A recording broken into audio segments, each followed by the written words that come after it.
kembali lagi bersama saya Satria Muhammad Alif, Salam GG. Ini adalah pertemuan kelima segmen kedua. Ya, jadi segmen pertama terkait bagaimana mengubah dari X, Y, Z untuk mendapatkan nilai bujur ya, bujur baru bujur. Dan di segmen kedua ini bagaimana untuk mendapatkan nilai tinggi dan lintang. Ya, menggunakan konsep iterasi yang dijelaskan juga pada segmen pertama. Jadi ini tidak akan banyak, tapi silakan ini akan banyak perhitungannya, silakan dilakukan hitungan, iterasi sampai mendekati nilai yang sama, yang mendekati. Jadi langkahnya untuk yang kasus penentuan tinggi, H pada iterasi ke 0, jadi yang pertama itu namanya iterasi ke 0, bernilai 0. Jadi dari persamaan ini, kan lintang sama dengan bla bla bla, hanya dibuat 0. Ketika dibuat 0, dapat nilai lintang. Ketika sudah dapat lintang, dimasukkan ke sini, dan ke N, ya, untuk mendapatkan nilai H. Ya. Jadi proses ini akan selesai ketika nilai H iterasi ke N dan mendekati dengan iterasi N ke 1. Jadi ntar misalnya sudah iterasi ke 10 dibandingkan dengan iterasi ke 9. Kalau belum mendekati, nanti sampai iterasi ke 11, mendekati apakah sudah mendekati iterasi 10 atau belum. Kalau belum terus-menerus sampai dekat nilainya ya. Ya, langsung saja nih coba dihitung gitu ya. Contoh yang tadi salah satu kota di Indonesia tadi sudah ada nilai lintang bujur dan tingginya. Lalu dihitung nilai koordinat kartesian geosentriknya, X, Y, Z-nya. Lalu identifikasi perbedaan nilai tingginya. Jadi ketika iterasi ke 0 nilai tingginya 0 ya. Iterasi ke pertama berapa nilai tingginya, kedua berapa, ketiga berapa, nanti bakal ketemu kira-kira biasanya akan dapat nilai yang mendekati itu di iterasi ke berapa sih. Nah, coba silahkan dicoba saja.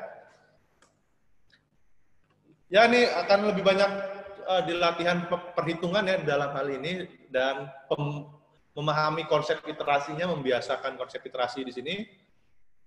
Sama untuk menentukan lintang, coba dengan langkah yang sama, hanya dibuat 0, cari lintang, lalu lintangnya sudah ada, dicari nilai H, dan seterusnya.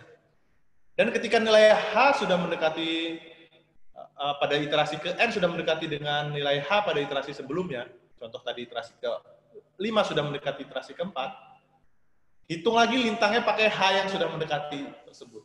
Jadi setelah iterasi selesai, sudah dapat nilai H, dihitung lagi nilai lintangnya. Ya, itu selesai. Jadi konsepnya bagaimana mengubah dari koordinat kartesian geosentrik ke geodetik. Ini kalau untuk data-data yang global gitu ya, terutama yang bukan praktis ya, jadi benar-benar ini data koordinatnya global atau koordinat kartesian geosentrik, dapat data ini kartesian geosentrik, tidak ada koordinat geodetiknya, tidak ada lintang bujurnya. Nah, silakan dihitung.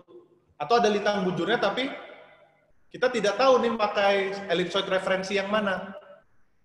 Misalnya kita coba pakai WGS 84, ternyata sama. Oh, berarti ini adalah geodetik lintang bujur yang menggunakan WGS 84. Ya. Nanti ini akan terkait terus nih geodetik, geosentrik, geodetik ini akan terpakai terus gitu ya. Nanti ada kaitannya dengan toposentrik yang akan dibahas minggu depan, lalu ada proyeksi peta, lalu TS. Itu nanti ini yang paling dasar, geodetik ke geosentrik ke geodetik. Ya, seperti itu. Dan yang paling penting geosentrik ini fungsinya untuk apa? Ketika mendefinisikan koordinat global, dan yang satu lagi adalah transformasi datum. Jadi saya ulangi lagi, ketika berubah elipsoidnya, bagaimana mengubahnya? Diubah dulu ke geosentrik, lalu kembalikan ke geodetik, tapi menggunakan elipsoid yang berbeda, gitu ya. Dikembalikan ke geosentrik pakai elipsoid yang pertama, ketika sudah dapat kartesian geosentrik, kembalikan ke geodetik, tapi memakai elipsoid yang berbeda. Jadi mengubah antar geodetik harus melalui geosentrik jadinya ya. Kurang lebih seperti itu. Nah, coba untuk tadi kota-kota di Indonesia, sekarang coba hitung untuk nilai di tera. Lintang bujur di tera, kembalikan ke X, Y, Z, kembalikan lagi ke lintang bujur tinggi. Nah, iterasinya itu memerlukan berapa banyak. Ya. Nanti silakan jawab di formulir yang disediakan, coba dihitung, nanti kalau ada permasalahan bisa kita diskusikan atau isi di kolom komentar. Ya. Yang penting konsepnya itu langkah-langkahnya itu dipahami. Kalau untuk hitungan tinggal pakai atau ini menghitung tidak harus manual ya, bisa menggunakan perangkat lunak yang ada di komputer kalian atau menggunakan kalkulator dan sebagainya. Jadi idenya nanti ketika ujian juga nanti tidak secara eksplisit gitu ya, hitung koordinat geodetik dari koordinat geosentrik berikutnya. Tidak begitu ya. Nanti coba dipahami, wah ini kalau misalnya angkanya seperti ini adalah koordinat geosentrik nih gitu ya. Atau bagaimana, wah ini geodetik, ngambil dari peta. Kalau dari peta biasanya nggak akan ada geosentrik, pasti hanya ada geodetik ya.